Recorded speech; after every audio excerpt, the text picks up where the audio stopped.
अस्सलामुअलैकुम वरहमतुल्लाहि वबरकातुहू।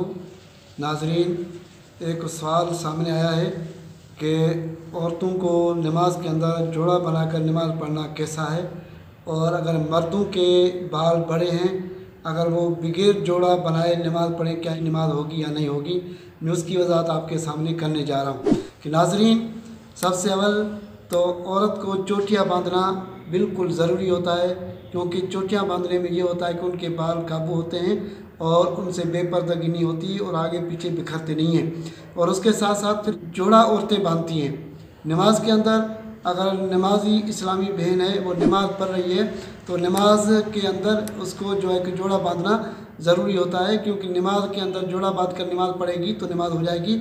अगर नमाज के अंदर जोड़ा नहीं बांधेगी, ऐसे नमाज पढ़ेगी, तो उसके बाल बिखर जाएंगे और उससे बेपर्दगी होगी, लेकिन उसकी फिर नमाज नहीं होगी।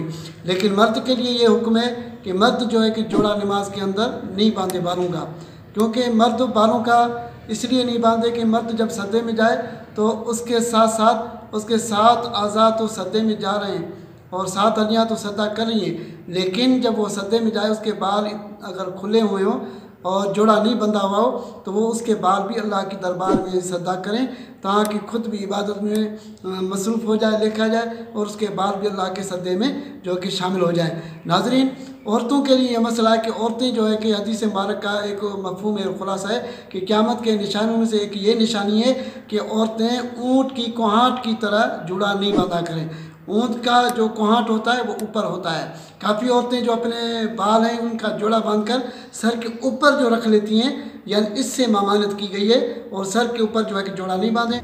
नाज़रीन, इस्लामी बहनें अगर जोड़ा बांधती हैं तो सर के ऊपर नहीं बांधें, उससे तो मना की गई है, लेकिन ये कि नीचे जो है कि चोटी की जगह पर यानी जोड़ा बांध सकती हैं, और उससे पर्दा भी हो सकता है और उसके बाल काबू भी हो सकते हैं, और जो है कि उस तरीके से फिर वो नमाज़ पढ़ सकती है, उसकी नमाज जायज़ हो जाएगी। अगर वो सर के ऊपर ऊँट की कोहाट की तरह बांधेगी तो इससे ममानत की गई है। ये था ज़रूरी मसला जो कि हमने आपको वज़ाहत के साथ बता दिया। अस्सलामु अलैकुम वरहमतुल्लाहि वबरकातुहू।